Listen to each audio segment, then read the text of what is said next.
Welcome to the Soul Fam podcast. On today's episode, Richard Chambers, founder of Starseeds Changing the World, quantum life coach, Crystal Academy, co-founder, Kualama Foundation.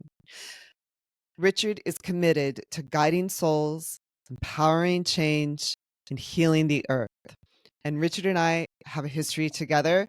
I met him way back in 2019, pre-COVID, during a Starseed gathering, and I still have the blueprint that you gave me for my life. We worked together one-on-one later on doing some coaching and some light code work, and I still refer to my blueprint almost daily, or at least once a month. So welcome, Richard.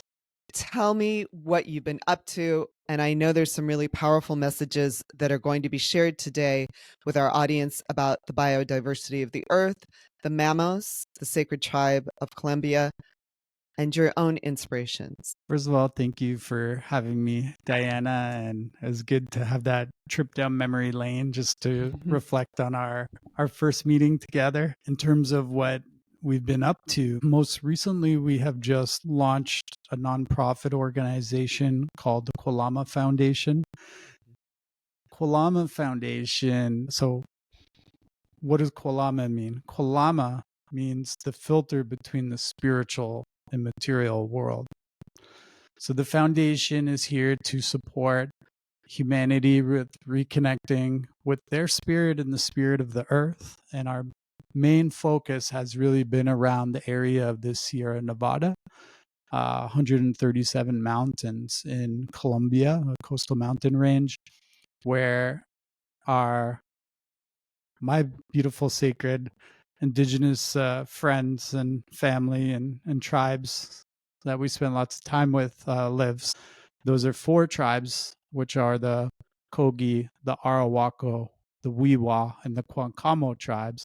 And the spiritual elders of those tribes are called Mamos, right? So they are the community leaders who will make the decisions on agriculture, whatever they need to do to protect the community, education, the spiritual practices, the way they make their own clothes, and just how they organize the mountains as well. So each mamo will be assigned to a particular region of the mountain to caretake the spirit as a guardian of the earth. So we've been supporting the Mamos and the 4 tribes with different projects in terms of maintaining cultural heritage, building temples on the mountain. We built over 16 temples in the last year. That was actually pre-Kualama Foundation.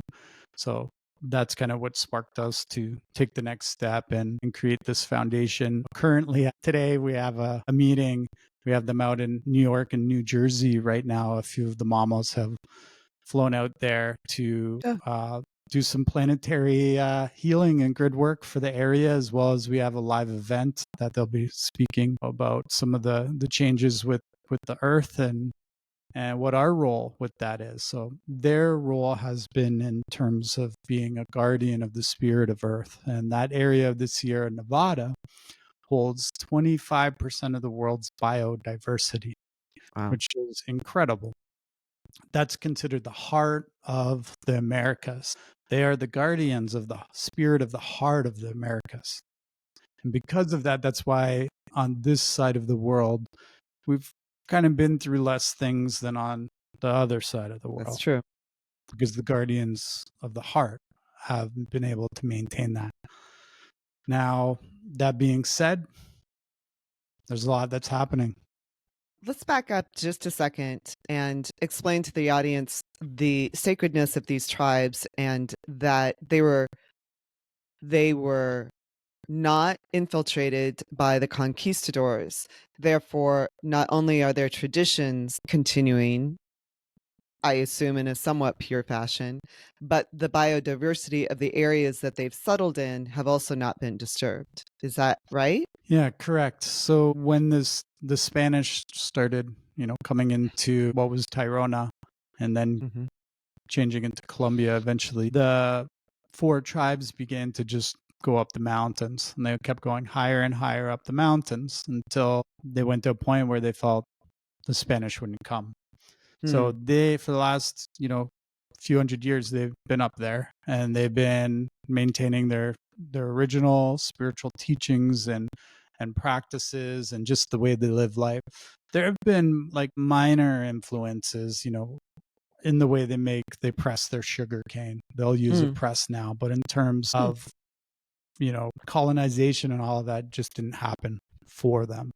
So it's really beautiful because for the most part, they can operate without something like money, right? Huh. That all Right. of us need. But because everything is community focused, whatever they do is done always for the community and divided Huh. up for the community. So whether it's farming, whether it's clothes, whether it's how they support each other and their families, right? There's a huge community initiative that always happens there.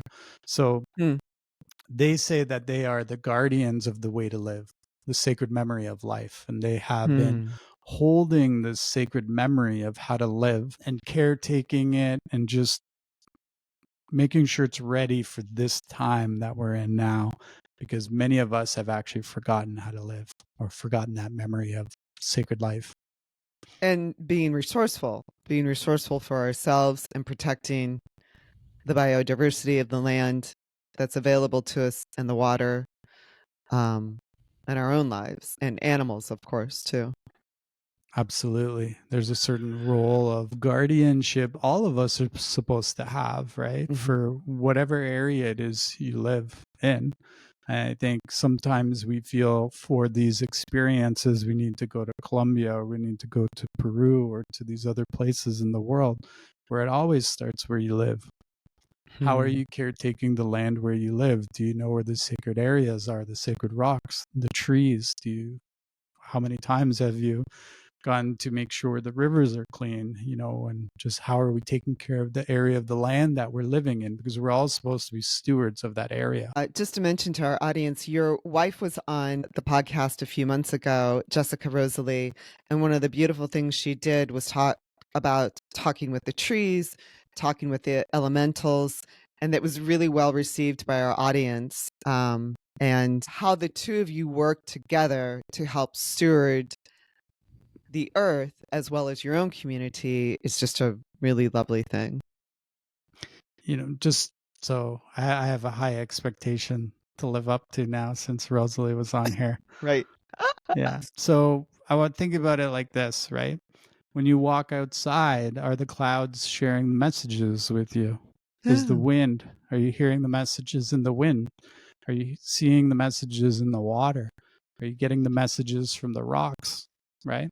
From the rock spirits and guardians? We have within our DNA and within our cellular structure like this natural telepathy that is in this interconnectedness with everything. But most of us can't do that, right? This is something that is actually hardwired in our DNA, but we've walked away from the truth of our being, right? So for me, when I go outside, I'm able to connect in a very deep and intimate way and just receive the messages of the earth that are being shared with all of us in every single moment of the day. It's everywhere you go and look, and just by being engaged in the moment. And why has this happened? This has happened because we have lost the sacred connection with ourselves and with our spirit. The world is suffering from disconnection, right? Disconnection of self and disconnection of spirit. And because of that, then we become disconnected from the spirit of the earth and from the spirit of everything and all living things. The most amazing natural Wi-Fi is or God technology of the earth, right? It's coming through the trees, it's coming through the wind, it's coming from the sun. We have this interconnected web or tapestry of life that is really woven intricately with everything. I think that is what we are wanting to return to preserve and to awaken within ourselves again. As you said, we may have the most highly technologically advanced Wi-Fi, but what I feel you're trying to say is that we are already hardwired with that in our DNA, and that it's not necessarily something we need to have outside of ourselves. We already have it within us. That is absolutely correct. So that, go ahead. Yeah, I'll tell you a little story about the mama. So when a baby mama was born, they are taken up to the sacred caves in the mountain, and they live their first 11 years of their life in the cave. So they're in darkness. They go outside it. They're allowed to go like out at and see at nighttime, but they don't see the sun for the first 11 years of their life. And this is because they're being trained to be, a spiritual master. And they're told they need to see the world inside first, to learn the world inside first, to know who they are Ah, inside first, to find the sun inside first. And when they've done that, they're ready to go out into the world. Because when they know thyself, right, they can know another. So they come out of these caves fully telepathic by the age of 11. So it's something that's there for all of us, but we kind of do go in an opposite path where we try to right. figure ourselves through the external world first instead of the internal world. I mean, for sure. I mean, we're both parents. When our kids were little, it was like, how can I expose you to ABCs and one, two, threes and, throw a ball back and forth. It's all these things and I know how much you love your kids and how much I love my own. So the intention is never to do any harm, but it's just a very reverse way of doing things. It's later on in life now that we're all sort of like, oh, gee, maybe I should have woken up to who I really am. Yeah, we're not all here to be like mamos either, Yeah. right? Where we're going to be meditating in caves, for on 11-year cycles in and out, working on universal altars and just doing some of those kind of things, right? We're here to make the changes on the planet right now.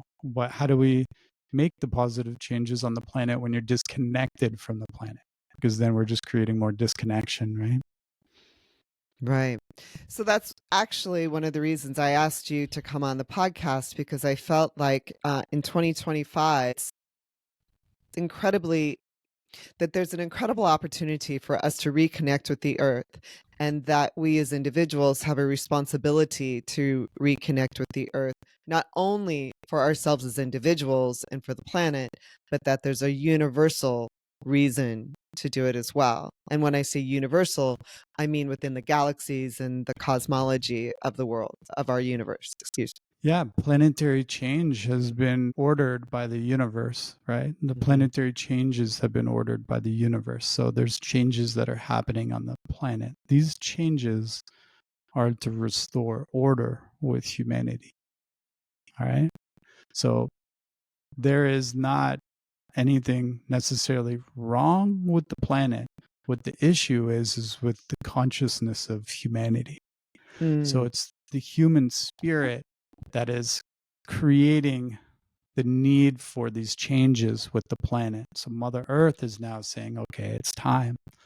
I'm going to do what I have to do to bring humanity back into a place of order, right? And this is a big message because we all want to help not all, but there's a lot of us here that want to help the planet, right? Hmm. Really do want to do what's right. So we got to shift the thinking instead of thinking that something's wrong with the earth, right? Because it's actually something that's wrong with the human spirit. Is it with our spirit, or is it with our stewardship, or is it both? Both. Both.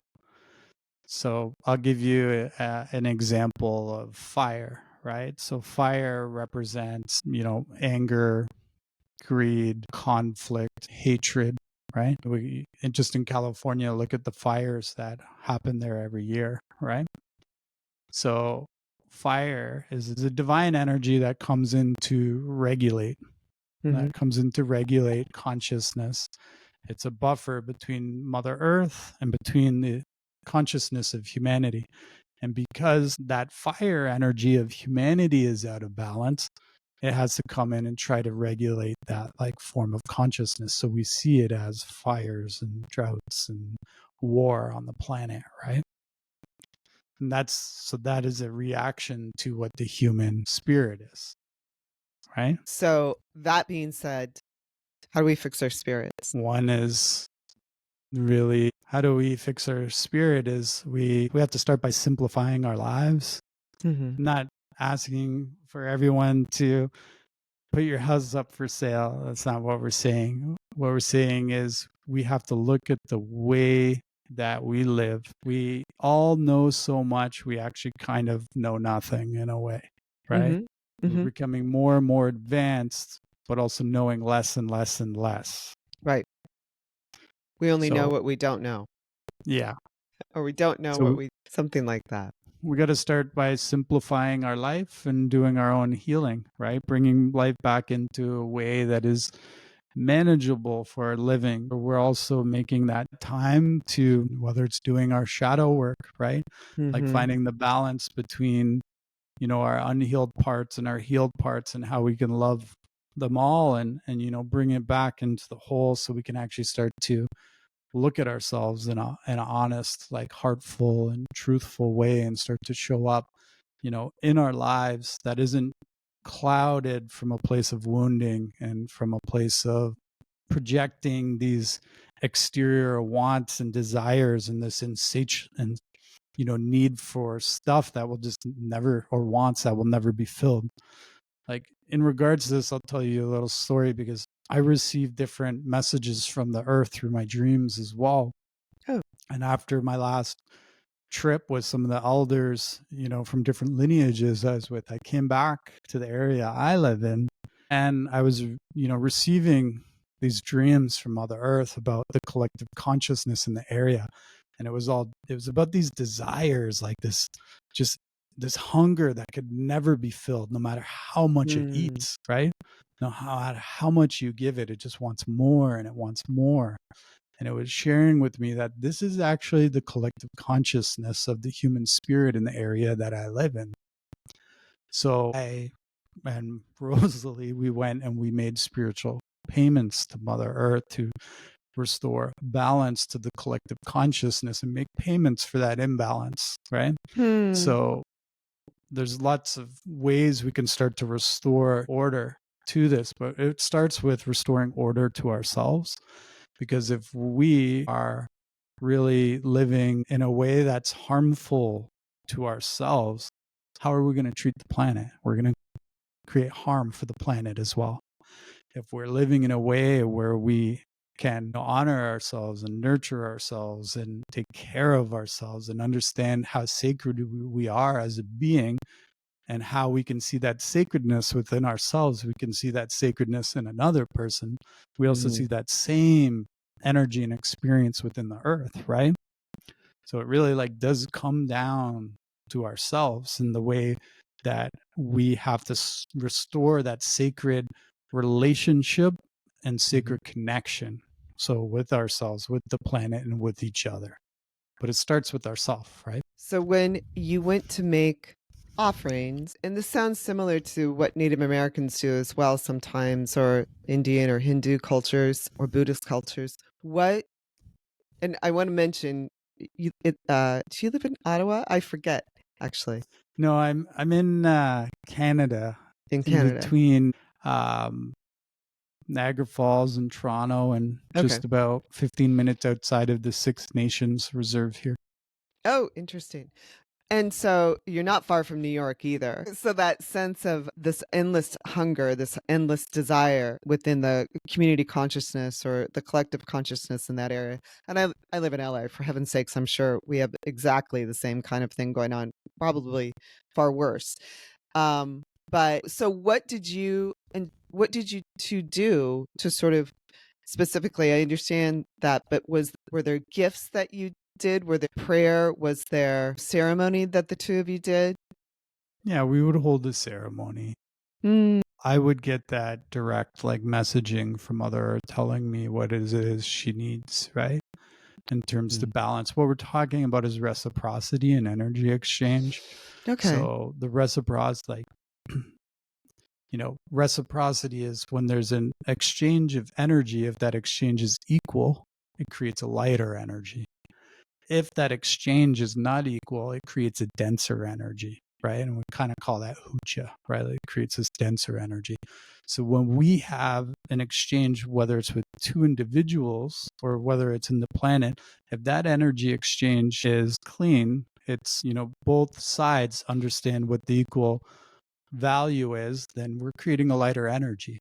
What happens, what is the Hmm. relationship with the earth, right? If we're just taking, we actually don't even, we put ourselves in a level of superiority to the earth. What's the Right. relationship in the energy exchange with the earth? Well, it's going to create a denser energy, right? It's going to create something that doesn't feel as good. It's not going to feel as good for the earth either. And then it's the same thing within the human spirit, right? We start to create this density. So we have to Hmm. balance that density. The way we do that is by restoring that balance and order with ourselves and with the earth. So in terms of payment, we would hold like, a very sacred ceremony that's kind of actually guided by the earth, would involve like Hmm. singing, drumming, lots of bringing in, the positivity as well as making payments for that imbalanced energy, so acknowledging the earth for what it is and what she does, and how she's also a master teacher that's here for all of us, right? So restoring that sacred connection. It's kind of a hard thing to break down like right here for everyone. Uh-huh. I've had many awakening like walks in the jungle with the Kogi elders who have shown me how to make spiritual payments to the earth. And there's not two that are ever the same, really, right? Because the communication comes directly from the planet. And the main part about making the payment, the first step is you can't be in a position where you think you are superior to the earth or coming from an unhealed place, Hmm. right? For everybody listening to this, the easiest way for you to make payments is to know where the sacred areas are where you live, where to, if you can make a payment with your hair, with your fingernails, because it's something you grow, right? Hmm. So anything you grow, it's not about money, right? It's not about buying shiny things for the earth. It's about something that's from you.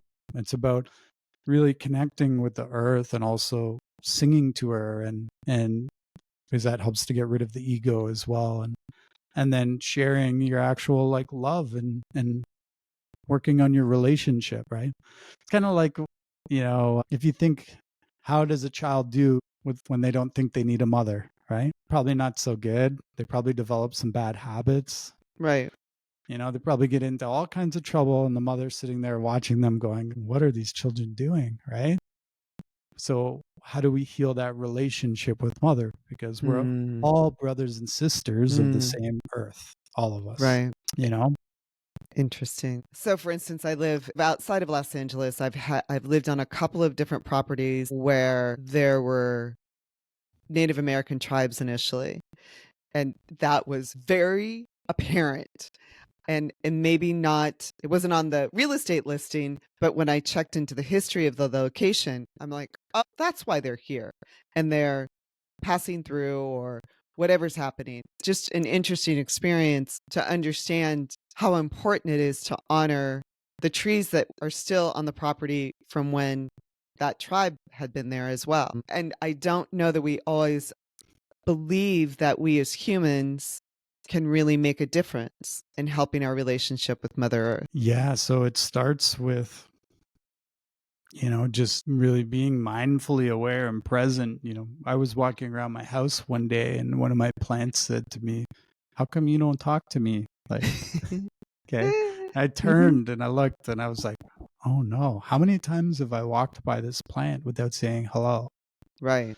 Like, how many times have I, just kind of just looked at it like a wall of my house, right? Instead of an actual, like, conscious, sentient, like, being in my home.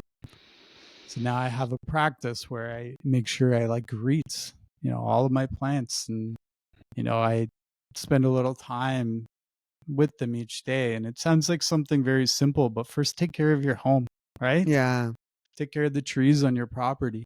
Go and connect with them. Ask them what they need. How are they doing? Is there anything that you can that that can support them? If you have a tree and a rock that are together, this is like a masculine feminine portal on your property. If it's on your property, that means you need to be the guardian and the steward of that and protect it, because those are sacred areas. So, and that's a good place to make offerings and put blessings and to have your prayers as well. But if it's on your property, you're meant to caretake this area. So the question, instead of just looking at everything and wanting to chop it all down, it's actually, how are we being, the guardian of the land that you have, the Right. steward of it? And that starts again with relationship. So that's what I mean. Humanity's become so busy. We don't Mhm. think about these things, right? Mhm. We just walk by everything. We don't even notice what's around us. Right. What's feminine and what's masculine? It depends. If it's the rock and the tree, is the rock masculine and the tree feminine? Or will it tell me? I'll tell you, but it can Mm, depend on the rock spirit and on the tree spirit, right? interesting. Yeah. Okay. I have 3 trees right at the end of my porch, and since your wife was on the show, I go and talk to the trees now, and I notice a big difference. Mm. They're sort of my guardians. They keep the little place I live in safe, and it's just interesting. It's Well, interesting to see how they're kinda coming to life in a different way for me.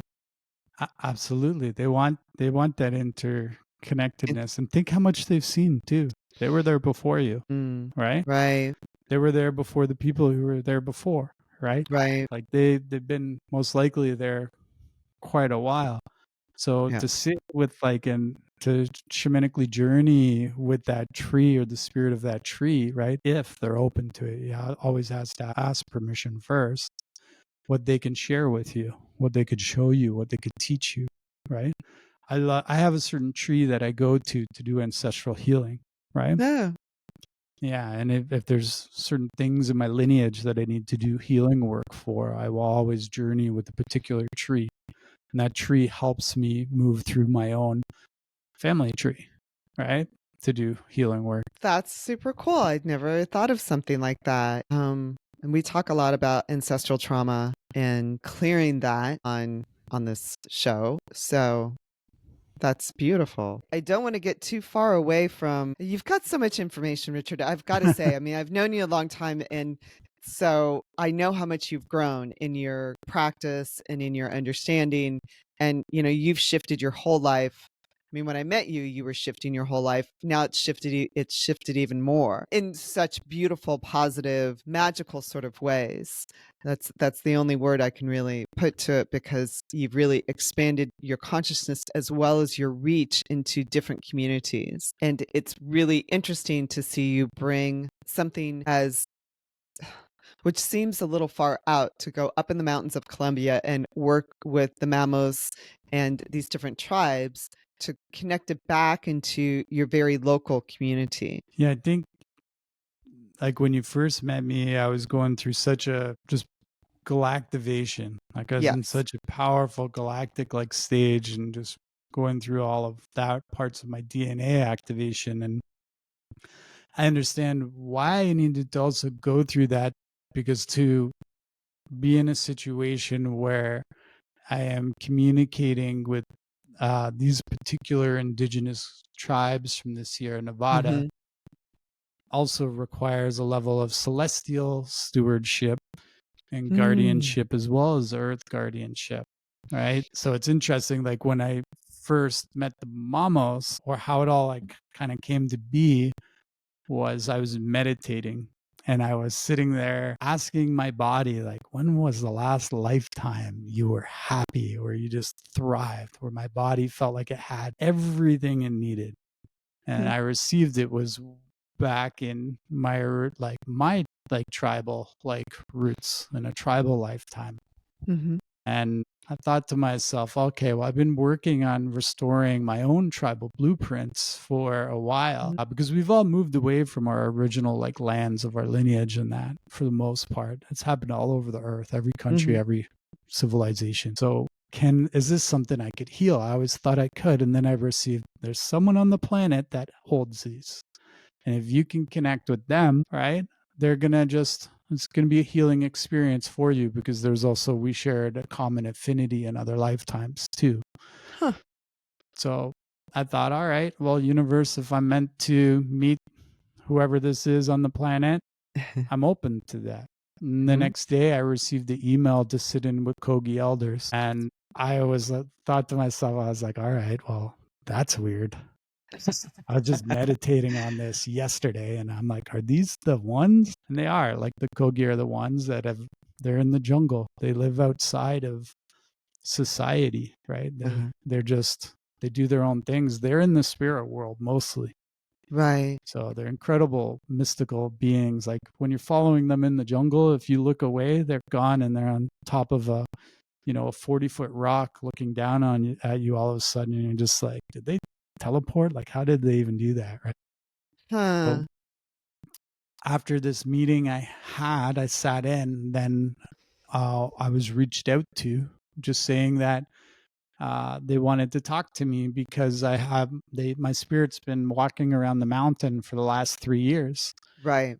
So they said they know me. I've been with them in the caves, like my spirit's in the caves with them. I'm walking around the mountain, and they've been waiting for 3 years for me to like receive the message.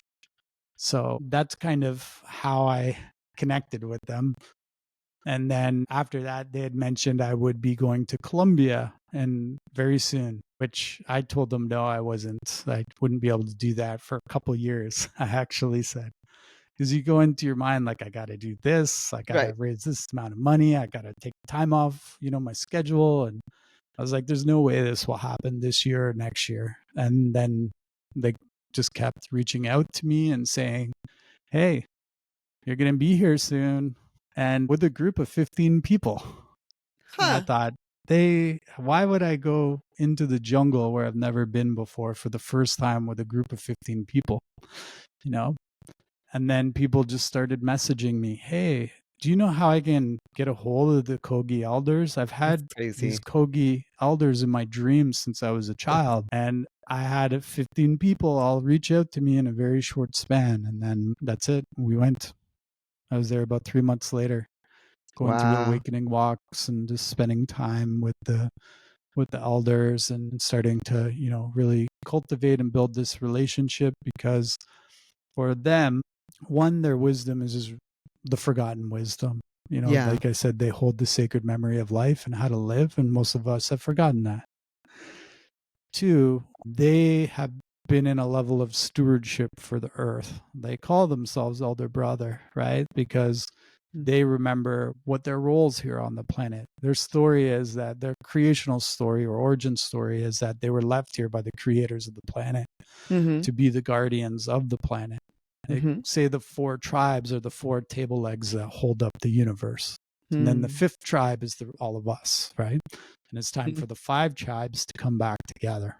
Hmm. So those 4 table legs have been doing, this work and protecting the planet, the grids, and all of that kind of stuff. And Mother Earth and the universe had said, now it's time for everybody else to do it. It's not up to them in that way. Hmm. So So wait, their message is that, yo, fifth tribe, pick up yeah, the pace here. yeah, it's Get time on it. now. Yeah, it's time for us to start to take responsibility and balance the reciprocity, like the reconciliation of the human spirit and the connection with the earth. Yeah. And then also, is it to establish some equanimity between ourselves and the earth? I mean, the earth has given us a lot, whether we want to admit that or not. Is it that? I mean, I understand what balance is, but is it to make our relationship more equitable, so to speak? 100%, right? Okay. We keep taking and taking and taking from the Mm-hmm. earth. One of the Kogi elders said, I don't know if it was an elder, I remember listening to one of the Kogi women speak, and she said that we have all these great scientists and all these super intelligent people on the planet. How come we haven't been able to like figure out how to not use all of the resources from the planet, right? Everything Good we do, point. we use such amount of large resources, right, in terms of energy and that. But the next phase we need to go into is in a way to do things that doesn't create harm to the planet. I think That that's underway in some ways, but perhaps it's that we need to really focus on it. yeah, Uh, Go ahead. I'll give you one more example. When all of the gold is taken out of the earth, there'll be no more snow. Excuse me? That's another, the elders say when the gold is removed from the planet, eventually there'll be no more snow on the planet Now, why is that? because it spiritually has a direct connection with the snow on the top of the mountains. So each thing in the earth is actually there for a reason. It does something, whether it's Right. crystals, whether it's gold, whether it's platinum, whether it's, whatever they're using to make cell phones, like these compounds that are in the earth support the planetary body, right? So we're shifting things in a way that will harm us. Yes, because we don't ask if we have permission to take it, Oh, that's funny. I right? just got the It's the same strangest thing blip. with when you're in the Sierra walking around in the jungle. There's lots of fruit, but you have to ask the tree permission to have a fruit. You don't just take a fruit. When they pick their food for the day from the farm or, from wherever we are, they ask, what is it that we can have today? And they'll pick until they're told they can't pick anymore. And when we go to Right. make meals, they'll say, well, today this is what we can eat. Maybe tomorrow there's a little bit more. Maybe the next day there's a little bit less because they only pick what they're allowed to actually have, right? Instead of just picking what they want. Right. It's really interesting. I haven't thought about it this specifically. So, Yeah, sorry. so are we at this crucial point? And since the fifth tribe has to wake up and go to work, is that because we're at a point of no return? I don't think we're at a point of no return. Okay. I think the planetary changes will continue until we come into a place of balance and order on the planet. Okay. So we're seeing floods, we're seeing hurricanes, earthquakes, fires, natural disasters happening more and more and more. I have dreams about places being flooded every night. So there are things that need to come in balance, and there's a bit of disconnect from our understanding of this. So if you're in alignment with the earth, you're going to be exactly wherever it is you need to be, right? And experiencing what it is you're meant to be experiencing. If you're not in alignment with Mother Earth, you're more likely to be experiencing some of these things. Interesting. I mean, there's been so much disaster and trauma, and I've certainly, I've interviewed quite a few people that have been involved in disasters. I mean, I live in California. As I always say, we're just one disaster waiting to happen. So it's just interesting. I appreciate that you're not saying that we're at the tipping point or that we're beyond repair. I mean, so with that, I would say we're not beyond repair, but it's time to take action 100%. So is one of the areas that they are particularly, a lot of this comes from spirit overall. And then, of course, as humans, we're trying to break it all down and put it in categories. And as I'm talking with you, I'm like, well, what do they say about the mammals? And what do they say about marine life? And, all those sorts of things. But I'm assuming now, if I back up a little bit, that the message is the same. So are you asking about like the oceans? Yes. So water represents women, right? Represents the divine feminine. So the way you can't hurt water without hurting a woman as well, and you can't hurt a woman without hurting the water. So it's a direct correlation between the oceans and the way we treat the oceans and the way we treat women as well. And that form of like creational energy, because women are weavers of thought and order, right?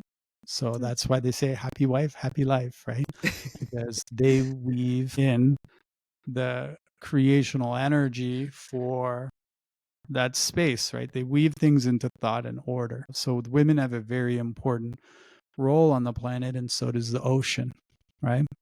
So I think it's a very like, back to what is the right relationship to have with water. What's the relationship you have with it?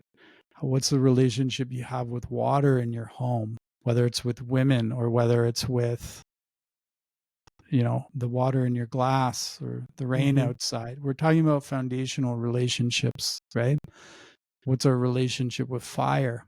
This is another good one because we all used to have a fire in our home, like real fire with logs. We all used to have community fires that we would come together around. That's When you true. come together around the fire, it brings illumination and togetherness, right? And since we've removed the fire out of our homes and the fires from our communities, we've now lost our relationship with fire. And because of that, we're seeing these imbalances in the human ego, right? And in this human spirit. So we've lost this like sacred connection, whether it's with the earth, whether it's with water, whether it's with fire, right? Interesting. In my own community, they're just interesting. I live in a community that's very highly aware of where the fires are. So, and it's ironically the thing that brings community together. Not in a positive way necessarily, since you're running from the fire or you're, seeking to evacuate animals from the fire, but it does bring the community together whether they like it or not. So if we balance things, it would be the opposite. We wouldn't have to fear so much. Yeah. Yeah. But these things are happening because this may sound like very basic to people, but we've basically lost kind of the natural way we used to like live, and we've taken many of these like sacred relationships with the elements out of our life. So when we lose that connection to the sacred elements, we start to see that impact within the world.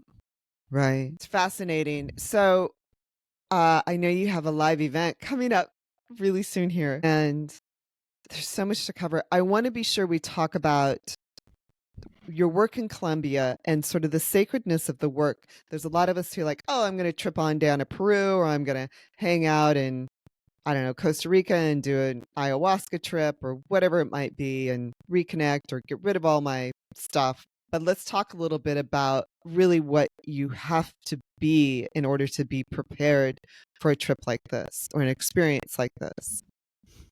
Yeah, so we we usually go down a couple times a year to the Sierra Nevada and take small groups into the jungle who are community leaders who resonate with the message that's been shared today and really want to heal that relationship and connection with the earth. So we'll take them through a process of balancing the seven senses with the planet, like the two eyes, the two nostrils, the mouth, and the two ears, so we can come into harmony and alignment with the earth. And then to also be a steward of this, right? Like be a steward of the messages of the planet to, bring that back into the areas where you live.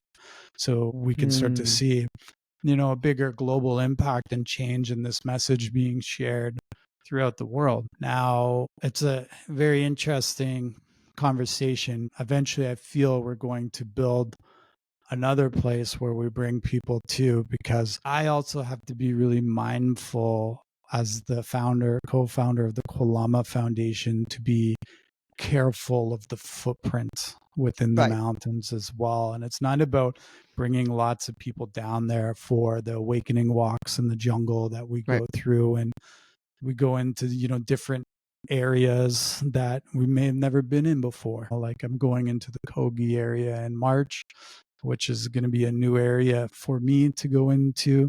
And when we go into these new areas, there's a level of responsibility for going into these spaces as well. So it requires a level of spiritual maturity as well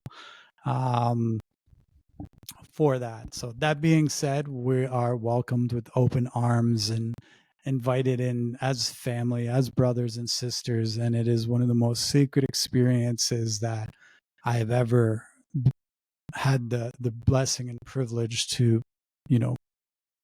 take part in, just to be warmly welcomed into these places with such beautiful people. Like the hearts on these individuals and their communities are just beyond what you can imagine. How they live, and just seeing how they live in the jungle and in their communities, and how they still hold that community blueprint where they take care of each other, and the family blueprint, how they take care of each other. And how they're really deeply connected with spirit. And when you're there, I make the joke like it's kind of like being in a Disney cartoon because everything's talking to you. The trees are talking to you, the birds are talking to you, the animals are talking to you, everything's talking to you, and is so alive when you're there, right?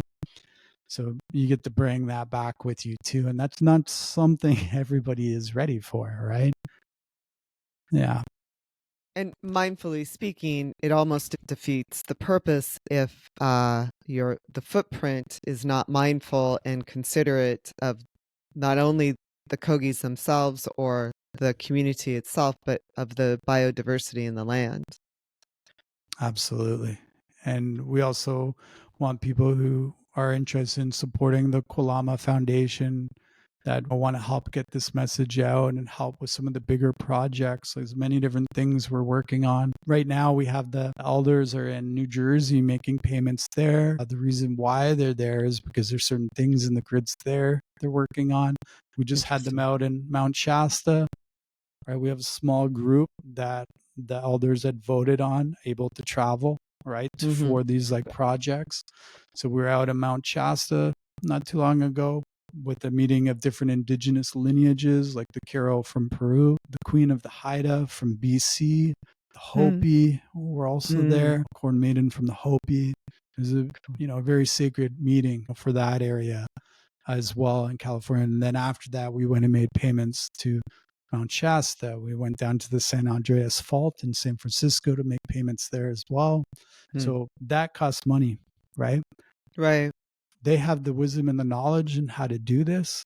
Just that one trip alone, I won't get into the expenses without it does require, support.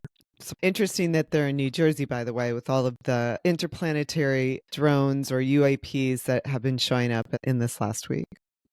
Yeah, and I won't get into that part, but Right. Just coincidence. they're known everywhere, so there's a lot of attention always. It's interesting. You were just mentioning that you want to be mindful of the locations.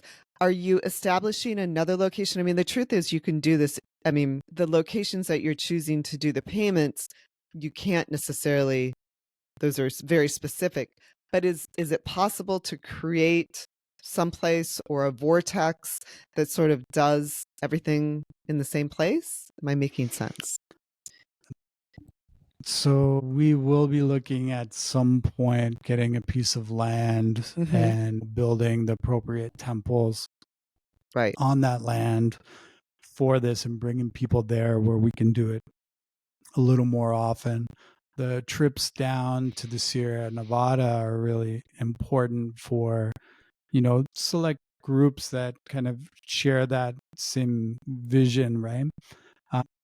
The entire Sierra Nevada is like the heart of the Americas, right? So in terms of being able to program, certain program balance, heal, and bring in connections for the planet, it's a very important area.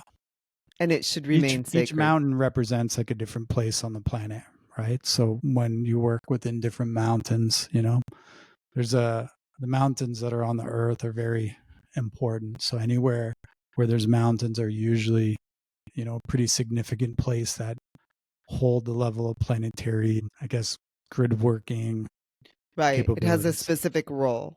Yeah. Yeah, they Interesting. channel the solar consciousness into the planet, basically. So how are you trying to bring this, or you are bringing this, I should say, back into your own community? And I bring this up because it feels like we all can do this on our own. I don't need to necessarily go to Colombia, perhaps, but I can bring this back to my own community. And is that a focus that you feel like is part of your mission as well? Yeah, absolutely. I think generally what my mission is to support people in terms of healing their relationship with their own spirit and the spirit of the earth and the spirit of all, right? So wherever I am, that's what my focus is. Where our community, where we live, we are going around to all of the sacred areas here and just identifying them the best that we can as well. And then it's about what my relationship is with Mother Earth, and what, just listening, asking her, like letting her know we're here, we're listening, what is it that's needed, and then doing that work, right? So in terms of teaching that, it's definitely takes some time Mm-hmm. for others to come into that like awareness, but you want to know where you live, like all the sacred places are, because it's supposed to be our responsibility. That's why we're living there. Hmm. Whether it's in your backyard, whether it's, the Mm-hmm. trail you walk down every day, like, do you know where the sacred spots are on that trail? Have you identified certain rocks? Have you identified certain trees? Do you know where the waters are? Like, waters are Mm. always a sacred portal as well, right? Interesting. I live Yeah. next to a national sort of preserve, and I was just thinking how there's so many mountain bikers, and I hike there a lot and horseback ride there, all that sort of thing. But I don't know that we're aware of the sacred areas there. And I was also thinking of my family's farm. There's so much, I think I'm trying to say that there's so much sacredness everywhere we are, whether you're in New York City or downtown LA or in Toronto, there's still Yeah. sacred spots everywhere. 100%. And it's interesting, like by going in this year in Nevada and just spending so much time with the elders as we walk through the jungle, they'll point out, like, see this rock, this is a map for the entire mountain, and you can see, we know where to go by looking at this rock. Wow. And when I go out and walking here with Rosalie, just doing our thing, I'll stop and I'm like, see that? We just found a map. Looks identical to the one that was in the Sierra Nevada. This is a map of the area. So we're gonna start taking like groups here locally, and probably in the summertime or spring, through certain walks, just to help them like identify, Mm-hmm. these places. And when you come across one of these, you make a blessing and make an offering, share your love, right? You can make a payment if you want, as long as you ask if it's something that's actually needed, right? A Right. lot of times we want to offer things that aren't even needed. We take it from somewhere else and we want to put it there. And that's not necessarily the best thing, right? It's so interesting. One of the traditions in Native American tribes is to bring tobacco as an Yeah. offering, as a thanks. And it's I I'm I put my curious. prayers in my tobacco pipe as well, and Oh, I'll you do? do, yeah, I'll say, I do my prayer, I'll play my drum and I'll sing to it. And then, I work a lot with like cotton, like pure cotton, for in terms of offerings. So, have you noticed a shift, by the way, when you're on these walks and you do some sacred work? Absolutely. Yeah, for sure. Do you notice it in yourself or do you notice it in the energy around you? Well, the first thing that will start to happen is everything starts to communicate with you more, right?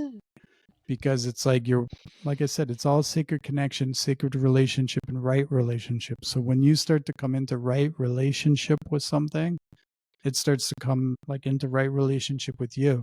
So when we go into the areas, now you're going to see the messages from the earth. You're going to see the animal totems. You're going to see, start to receive more about what it is that actually needs to be done now, because you are healing that reciprocity. We coordinate with like the mamos as well when we're doing like really huge payments for the collective consciousness here, like especially at certain areas where we go that we know there's something really special there. So those areas we've seen a big shift.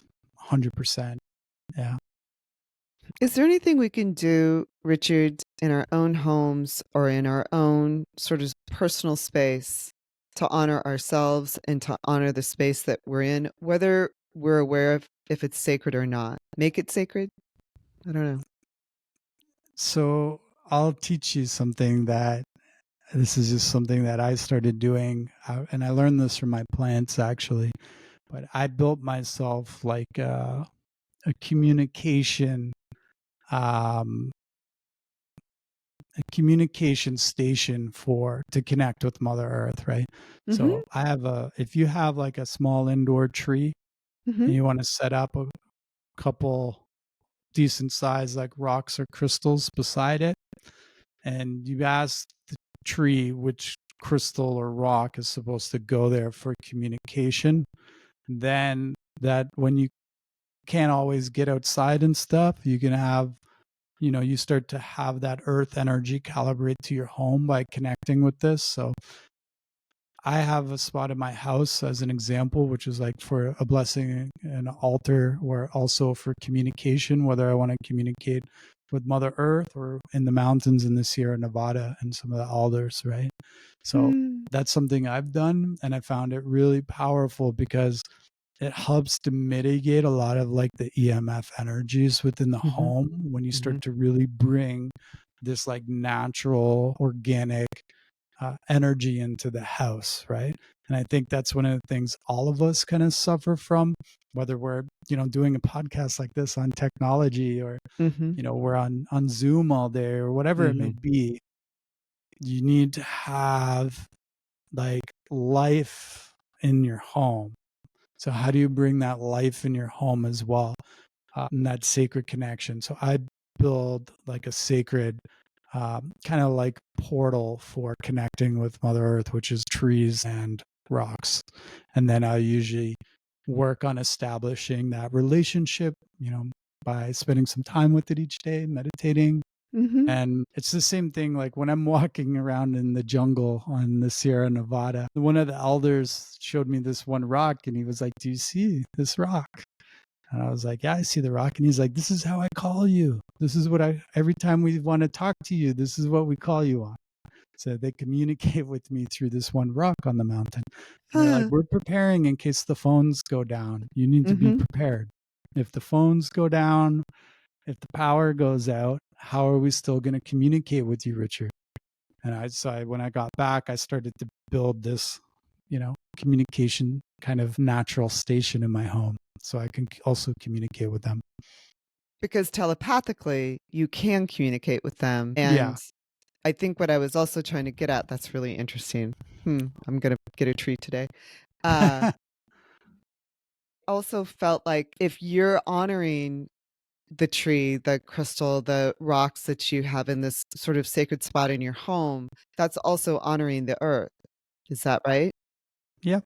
100%. It's all the same thing. And then when you go outside, it's just honoring the trees on your property, right? Mm-hmm. Making payments at the trees, making an offering and a blessing, right? For all they're providing, just restoring that right relationship.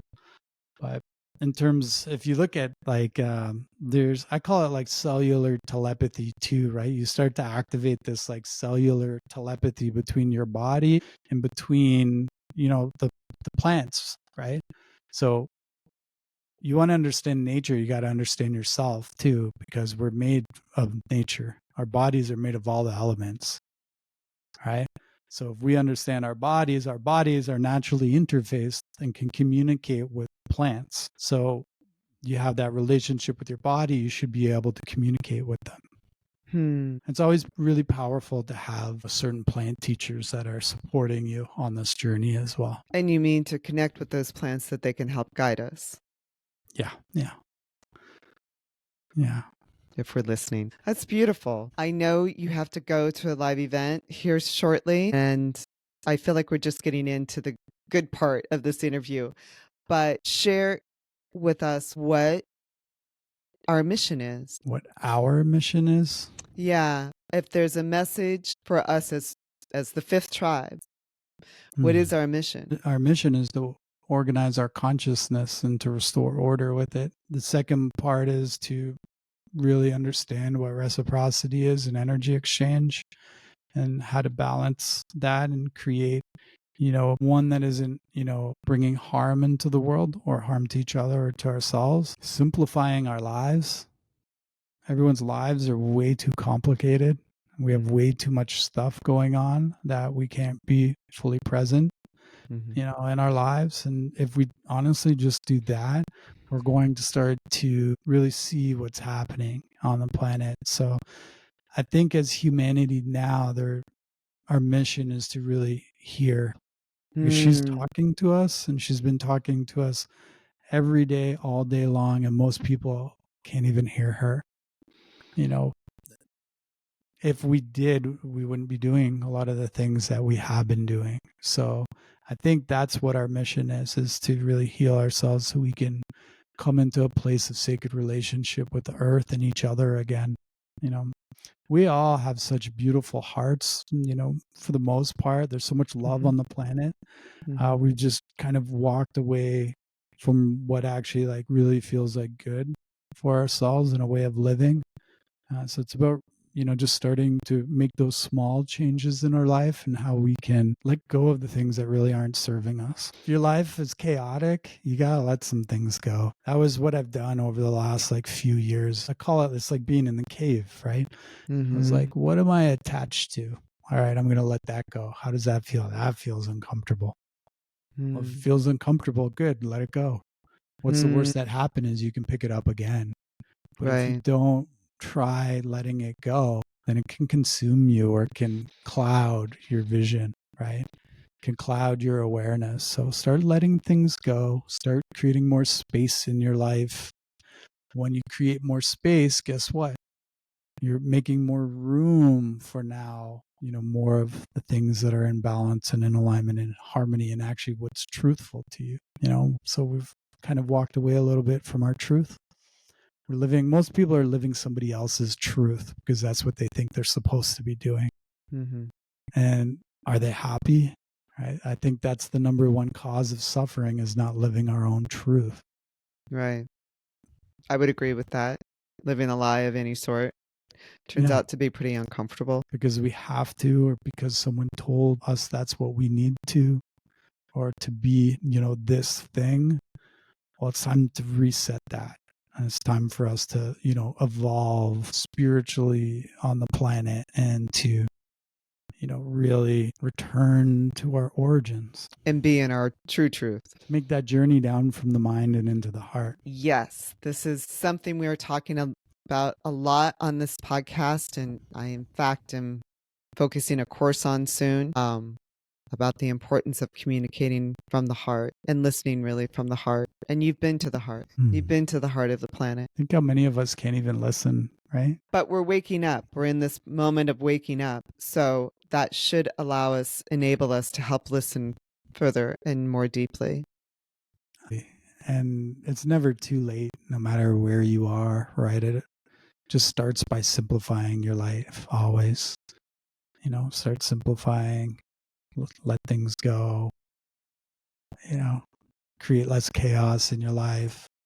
How do we, start to bring in more harmony, start to let go of the things that are causing harm, right? Whether it's your thoughts, whether it's your emotions, whether it's the environment, start to bring balance to all of that. Beautiful. How do we find you? How do we get in touch with you? What's upcoming for you event-wise? So you can reach out to me at richard@starseedschangingtheworld.com or my website, starseedschangingtheworld.com. In terms of events, sorry? No, you have a pretty good Facebook presence also. I want to remind people of that. I connect with you a lot on Facebook. I am not a Facebook person, but I noticed you have a pretty strong presence there. Yeah, Facebook and Instagram, you can connect with me at Richard D. Chambers. So on Instagram, it's Richard_D_Chambers. And yeah, in terms of events, I'm gonna really just sit back and on some of this, because we have this event in New Jersey that's happening today, or that one just happened. Now we're in Pennsylvania today. And then the elders will go back to the mountains, bring all that healing and information back there. For us, we're always teaching live every other week, right in Hamilton, not too far from us. And then we have different online trainings that are always coming up as well. So whether it's shamanic workshops or trainings, or if it's, one-to-one stuff. Yes, you're creating a strong community both internationally and locally, and I might say sort of planetarily as well. Yeah, in terms of going to Colombia, we're going in March. That one's already, we're on a wait list for that one. Usually I like people to kind of connect with us and know us a little bit before they go on those trips. Right. It's a very, very powerful experience. And every time you come back, you're different from it. So it's like you got to be ready for those kind of changes in your life as well. Exactly. And have a sense of honor and presence and responsibility and walking with you in these very sacred places. Absolutely. I have to say, it's beautiful that we still have sacred places on this planet. And what an honor and a joy it must be for you to be in these locations. I am so grateful that I have that privilege to be able to just, go and be there. It always feels like my home when I go there.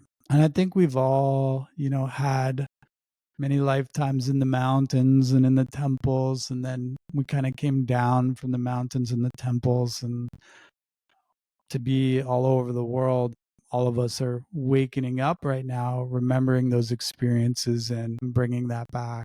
I know I've had lifetimes down in the Sierra Nevada as well, and when I go down there, I'm received in that way as well. And so, yeah, it's such a blessing that we have, just the Kogi, but many indigenous communities and around the world that, have done their best to maintain this memory as well. And for all of us that haven't been able to remember for this time, so now I'm hoping that we can all start to come together and just remember, the only way we're really going to heal is we all start to remember that we're brothers and sisters of the same earth.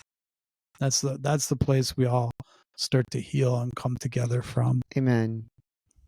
Amen. So, would you like to close this with a little prayer for our audience? Sure.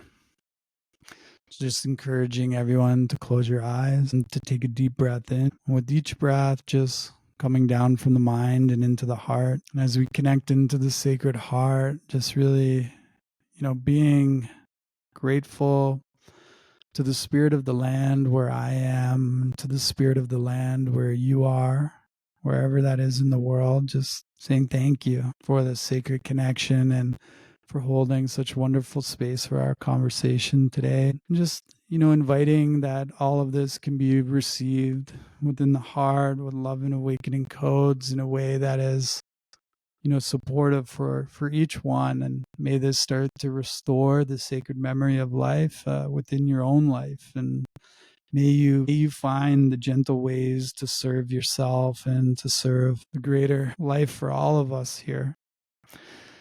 And let this conversation just be an invitation to open to a higher vision for humanity.